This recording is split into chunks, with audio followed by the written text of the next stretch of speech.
Hi friends, welcome to Nalini's kitchen. இன்றைக்கி நம்ம பார்க்க போகிற ரெசிபி விநாயகர் சதுர்த்தி ஸ்பெஷல் பிடி கொழுக்கட்டை சாஃப்டாக எப்படி செய்யலாம்னு பார்க்கலாம். நான் இன்றைக்கி வீட்டில் ரெடி பண்ண கொழுக்கட்டை மாவு தான் எடுத்திருக்கேன். 1.5 கப் அளவுக்கு எடுத்திருக்கேன்.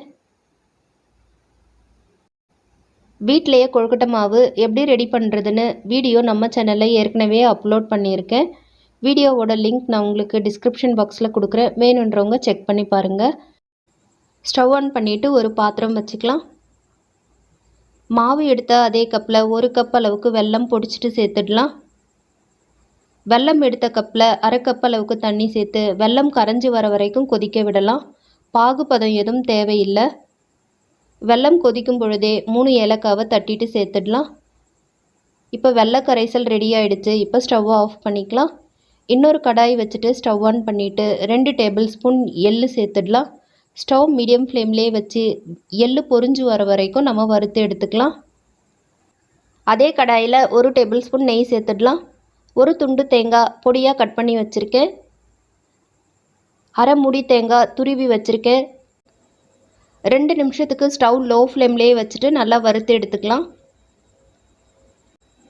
தேங்காவோட ஈரப்பதம் போயிட்டு நல்லா வறுபட்டுருக்கு. இப்போ நம்ம வறுத்து வச்சுருக்க எள்ளையும் சேர்த்துட்டு 1 நிமிஷத்துக்கு நல்லா கலந்து விட்டுக்கலாம்.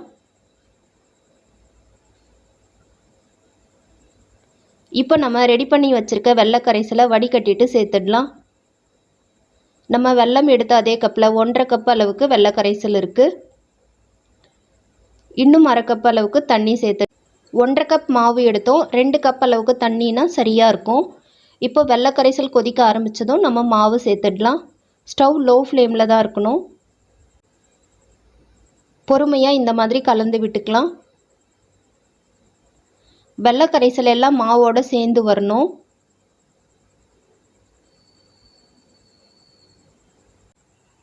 பாருங்கள் ஃப்ரெண்ட்ஸ், இந்த அளவுக்கு வெள்ளை கரைசலோட மாவு கலந்து வந்ததும் ஸ்டவ் ஆஃப் பண்ணிவிட்டு வேறு ஒரு பாத்திரத்துக்கு மாற்றிடலாம்.